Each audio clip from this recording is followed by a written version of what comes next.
I'm with Bill Parisien and Bill Beattie. You guys were formerly on the Waterfront Committee before it sort of went pro-2000 condo development. We just came out of the meeting where they're reviewing the report that was made from the Waterfront Committee's presentation last spring here at the Civic Complex. Apparently the numbers don't add up, and there's a lot of issues and little inconsistencies that we've seen, even though the committee has voted near unanimously to present this to council. Mr. Parisien, what are some of the issues that you've discovered while watching this? Well, I agreed, Jamie, that they're talking this 7%. And by their own admission tonight at the meeting, they state that the figures don't add up. There's a 7% discrepancy here.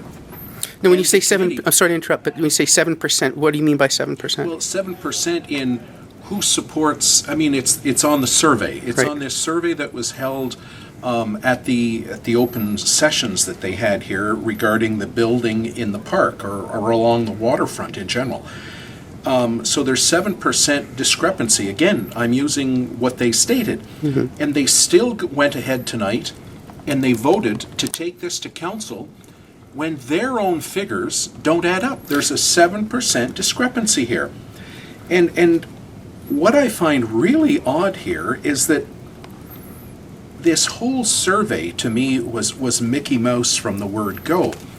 Like, again, on their report, and I'm reading from their report, mm-hmm. They, on their website, the city's website, they had that the survey would be held also from June the 13th to June the 29th. That was publicly shared information? That was publicly shared information, and it was well advertised by the city. However, I don't think it was well advertised. It wasn't on CFN. Well, it wasn't. No, yeah. I know. There's issues there. Lesser media with less viewers was advertised. Yes, if the Cornwall Free News had it, I think it would have been far better. Yeah. No argument, Jamie. Okay. However, just to prove to myself and so that I could state this, mm-hmm. is that I voted 2 days after. Mm-hmm. After. So in other words, I'm stating that I voted the 30th and the 31st. Okay. And I shouldn't have been able to. And secondly, you were only supposed to be able to vote once, no? That is correct. How many times did you vote, Bill? I voted probably a total of 4 times. And I did it on purpose. Now, I hope I don't go to jail on this one. But I voted on purpose to show that this was a whole Mickey Mouse thing. I did it online 4 times.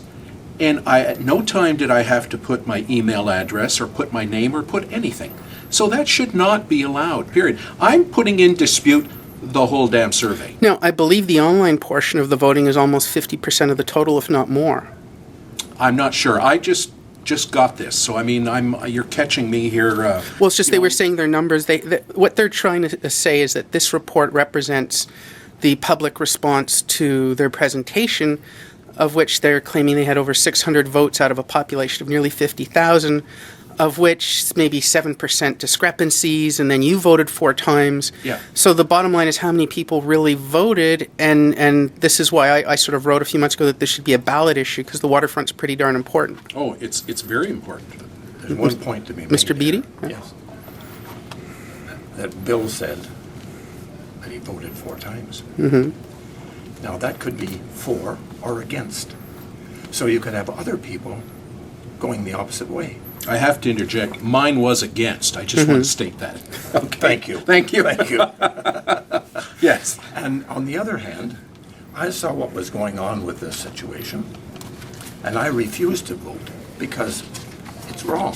The whole damn thing is wrong. Now, there's some pretty educated people in that room. There's some, pillars of the community and supposedly, and people that are on other city committees and organizations. Why do you think they would support this document and have it presented to council? I have no idea. I have no idea. And Jamie, one of the other things that is one of the questions was regarding development, and I believe they have it down again. I have to apologize. I just got this report in my hands. But one of the questions, of course, was regarding development. They call it, I believe it's question B. Mm-hmm. And it's development on lands Point Maling, which is Lookout Point, and the old oil farms, as they're known as. No, for point of reference, for people that aren't that familiar. That's east it would be... They're not exactly next to each other. They're not No. connected. No. Point Okay. Moline is No. east of the Marina 200. And you could run into it at the end of Bergeron Drive. That's right. Okay. And it's waterfront land that the former committee had, and the two former committees actually, that had wanted to have an update on.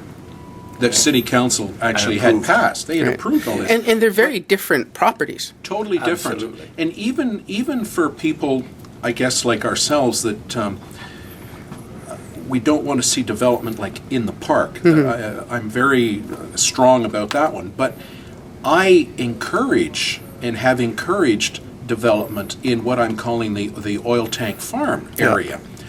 But they put them both on the same question, is what I'm disputing here. So, you have a lot of people that support building on the oil tank farms, but don't want any building whatsoever on Lookout Point or Point Maling.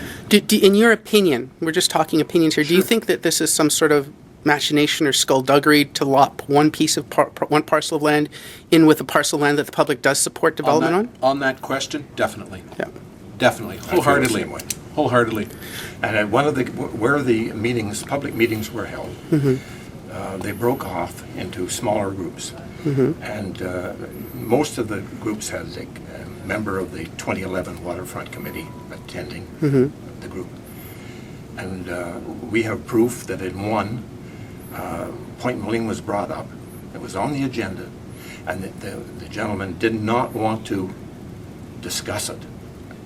It was just a no-no. Well, and again, background for people that weren't there or aren't familiar with this is that for the Waterfront Committee, instead of allowing the public to just directly have impact and feedback, they broke everybody up into little table groups. And there was a leader of every table group who was connected to the committee somehow, Correct. who steered conversation, directed questions, and then collated answers and made a presentation back afterwards, of which many people stood up and said that didn't occur at our table. So that whole process was called into question. Yes. I mean, from judging from what I'm reading here, and again, I have not got to really digest the whole thing, is that judging from what I'm quickly reading, is that they went to one meeting, and I attended both of those meetings, and yes, and I really don't think that we attended the same meetings. Yeah.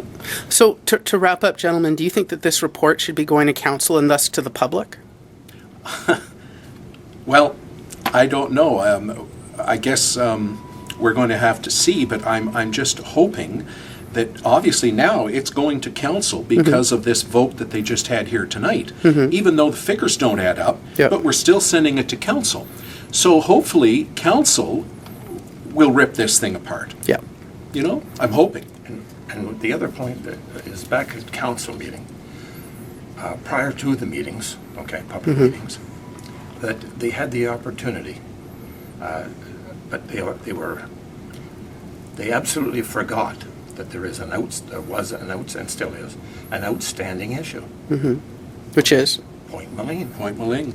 Yeah. It was the city paid 20-some thousand to it, and they were at the step where a public meeting, basically after the 2010 Waterfront Committee changed, and we have a new one.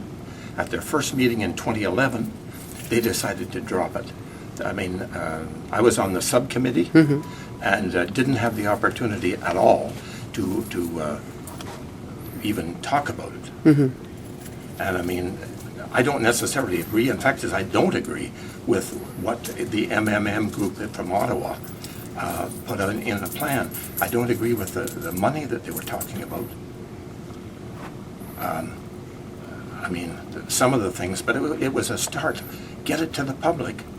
And that's what they should have done. You know, a lot of people, we're going to go on a little tangent here, don't seem to respond to issues, but then a lot of times the public's not given full information. Well, yeah, but you're quite right. They don't get the information, but by golly, you were there, Jamie, at those two public meetings, and I thought it was a pretty straightforward meeting as to what the public felt. It was very clear. It was very clear. We have the video still, and it's up, and people can see the... Big time. When you have little leaguers with protest signs, Yeah, that's, I you can't get any more clear than that. I haven't seen Little Leaguers out protesting too much, except at that meeting, yes. Yeah.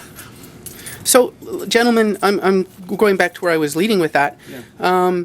Do you think this committee has a mandate anymore or any relevance? Should this committee even be in existing after everything that's happened here, including deciding to send a flawed report to council? Well, I guess that's not up to me. I guess that's up to themselves. But they obviously seem to still want, from what I'm gathering, again, I'd like to read this more in depth, Jamie, to give you more, but Should the waterfront be an election issue? Should it be a ballot issue? oh God, yes. This is too important to, and not only that, I question, this is another thing that's bothering me here, and I just saw this a little, just when I read it, is that I'm constantly being bombarded with Cornwall Heart of the City. This committee should not be called the Waterfront Committee, I don't believe. To me, it should be an extension of the heart of the city. No, everybody, I shouldn't say everybody, Jay, excuse me. A good portion of these people all have connections to the heart of the city. No, the Heart of the City is, again, an independent Yes. organization run by Cornwall City Councillor Dennis Carr. Okay, is that I don't know that. Councillor he's- Carr is in charge. He's in charge, okay. Well, all I'm saying is that even on this report, it's one of the two people that contribute to it, and again, I'm just reading it here, is an individual and Cornwall Heart of the City. Then why is this person doing this? Why is this person part of putting together this? And when I'm saying 3/4, again, correct me if I'm wrong, but about 3/4 of the members have connections, direct connections, to the Cornwall Heart of the City. Well, that's another That's a conflict. That's another irony, which is at one of their last waterfront meetings, Eric Lang presented the fact that they were going to amalgamate some of these committees. But the thing is, you've got the same people on these committees. In a way, it's already amalgamated because it's the same people just changing hats from meeting to meeting. Prior to 2011, the Waterfront Committee was a cross-section of the population. And once it occurred that 2011 come in, and this new committee, as Bill just very clearly pointed out, there's mostly a connection. In fact, is they control it by numbers. The Heart of the City controls the Waterfront Committee. And this is wrong. This is not, this is trying to protect their interest versus the public's interest. Right. Okay. And the other point is that I'm sure there are some councillors, sitting councillors right now, that they realize this. And that none of them, not one of them has stood up and said, hey, this is not a committee that is representative of the population. Well, there are a lot of issues that the councillors are staying silent on because of the machinations of City Hall right now and some of what's been going on. Oh, I mean, we lost one city councillor this year. They tried to persecute a second city councillor, and they're trying to pass legislation in the form of a bylaw to have an integrity code for council, which is basically a muzzle. So that's the issue of the Kilger regime right now. And then, of course, one of the main questions is this conflict of interest. And the question there is, there was an admission at one of the meetings. First of all, it was made up by Dr. Dubeck, and he brought it forward in one of the meetings, asking the people. And one of the businessmen on the committee said if That was Roy Perkins. Yeah. You mentioned his name. If they built on the waterfront condos, and this was a condo, there's no question about that, because he made it, we can find a comment about it, Yeah. okay? They deny it, but that's the fact. And if they built there, that his business would prosper. In other words, he could get some business out of it. And the previous plan to have 2,000 waterfront condos was public and discussed in the standard freeholders, so that plan was not secret or something that would not the average person would not know about. Gentlemen, final word? He didn't, Sorry, Bill. further to that, he still went on, you said Roy Perkins, he still went on and pushed for this development. And it's not only it was a stupid development trying to build in the parking lot east of the Civic Center on National. Dig this up. I mean, my. There's no question how that turned out. No, the public was very clear on their Very sentiments clear, on that. yeah. Mr. Parisien, last word to you?